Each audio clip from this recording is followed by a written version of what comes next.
किसी ने बड़े कमाल की बात कही है कि जीवन में जब मेहनत हमारी आदत बन जाती है तो कामयाबी हमारी किस्मत बन जाती है।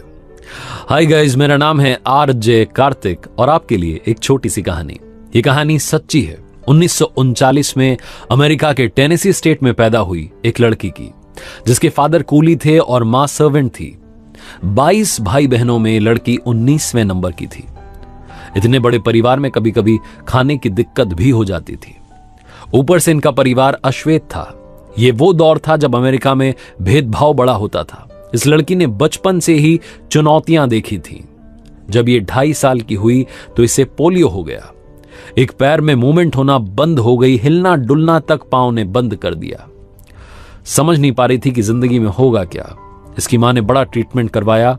मालूम चला कि 50 मील दूर एक बड़ा अस्पताल था। वहां गए और उन्होंने कहा कि हर दिन इस लड़की का इलाज चलेगा। 5 दिन घर पर ट्रीटमेंट होता था और बाकी के 2 दिन मां इसको लेकर के हॉस्पिटल जाती थी। उन्होंने अपनी सर्वेंट की नौकरी भी छोड़ दी। मम्मी ने सारी मुसीबतें अपने सर पर ले ली, इस सपने के साथ कि बच्ची एक दिन चलेगी, सही सलामत चलेगी। 5 साल तक इस लड़की का ट्रीटमेंट चलता रहा। मां लगातार हर मोड़ पर लड़की को इंस्पायर करती रही, कहती रही कि तुम कमाल करोगी, तुम आगे बढ़ोगी।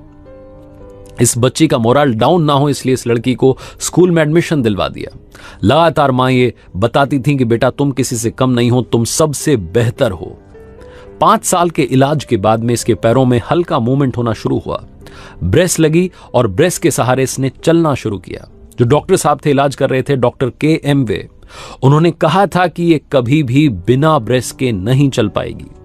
डॉक्टर्स की एडवाइस पर इसे हाई हील्स के शूज पहनाए गए और बास्केटबॉल इस लड़की ने खेलना शुरू किया। बास्केटबॉल कोर्ट में जाती थी तो डरती सहमती जाती थी, लेकिन हौसला इतना बुलंद था कि उस दिन कमाल करके आती थी जब भी जाती थी। इस लड़की की मेहनत में कहीं कोई कमी नहीं थी और एक दिन तो इसने कमाल कर दिया। बिना ब्रेस के इसने बास्केटबॉल खेली, चल के दिखा दिया। और जिस दिन इसने किया, यह खबर डॉक्टर के.एम. वे तक पहुंची। डॉक्टर साहब दौड़ करके आए मिलने के लिए और आते ही कहा कि बेटा सबसे पहले तो बिना ब्रेस के चल के दिखाओ। इस लड़की ने चलना छोड़िए, दौड़ना शुरू किया। हालांकि थोड़ा सा दौड़ी और उसके बाद में गिर गई, लेकिन बिना ब्रेस के चली, बिना ब्रेस के दौड़ी। डॉक्टर साहब दौड़ के इसके पास गए, आंखों में आंसू थे और इसे गले लगा लिया। कहा कि शाबाश बेटी, तुमने मेरा कहा गलत साबित किया, तुमने मुझे झूठा साबित किया, लेकिन ये झूठा साबित होना मुझे अच्छा लग रहा है। और आज मैं तुमसे कह रहा हूं कि तुम दौड़ोगी, खूब दौड़ोगी, सबसे तेज दौड़ोगी। Doctor KM. वे ने जो शब्द कहे थे, इंस्पिरेशनल वर्ड्स, ये इस लड़की ने पूरी जिंदगी याद रखे। ये शब्द इसके दिल में घर कर गए और इसने अपनी मां से कहा कि मां, मुझे दुनिया का सबसे फास्ट रनर बनना है। मां ने कोच का इंतजाम किया। लड़की ने प्रैक्टिस शुरू की, रनिंग करने की, दौड़ना शुरू किया धीरे धीरे धीरे धीरे। और ये कोच साहब की ट्रेनिंग थी, इस लड़की का डेडिकेशन था कि इसने 1953 में 1953 में इंटर स्कूल रेस में पार्टिसिपेट किया। वो बात अलग थी कि इसने नीचे से टॉप किया, सबसे लास्ट आई, लेकिन इससे इसका हौसला कम नहीं हुआ।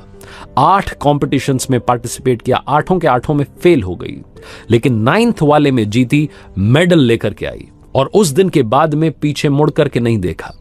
7 सालों तक लगातार मेहनत की, मेहनत को अपनी आदत बना लिया। और 1960 में 1960 के रोम ओलंपिक्स में 100 मीटर रेस, 200 मीटर रेस और 400 मीटर रिले रेस में पार्टिसिपेट किया और तीनों की तीनों रेस में गोल्ड मेडल जीता। ऐसा करने वाली अमेरिका की पहली अश्वेत महिला खिलाड़ी बनी। 3 गोल्ड मेडल उस लड़की ने जीते जो 2.5 साल की एज में पोलियो हो गया था, जिसका पैर हिल नहीं पा रहा था, डुल नहीं पा रहा था। उस लड़की ने कमाल करके दिखा दिया। जब वापस अपने देश में आई तो एक इंटरव्यू में कहा कि मुझे अभी भी डॉक्टर के.एम. वे की वो बातें मेरे कानों में गूंजती हैं। इनके सम्मान में एक डिनर रखा गया था। उस डिनर में श्वेत और अश्वेत दोनों तरह के लोग पहुंचे थे। इन्हें वहां के लोकल मीडिया ने ब्लैक गजेल कहा, यानी कि सबसे तेज दौड़ने वाली। कमाल कर दिखाया। इस लड़की का नाम पता है क्या है? इस लड़की का नाम है विल्मा रुडोल्फ, जो कि 1960 के रोम ओलंपिक्स में 3 गोल्ड मेडल जीतने वाली खिलाड़ी बनी थी। इनकी कहानी आज हमें सिखाती है कि जिंदगी में अगर आपने मेहनत को आदत बना लिया तो कामयाबी आपकी किस्मत बन जाएगी।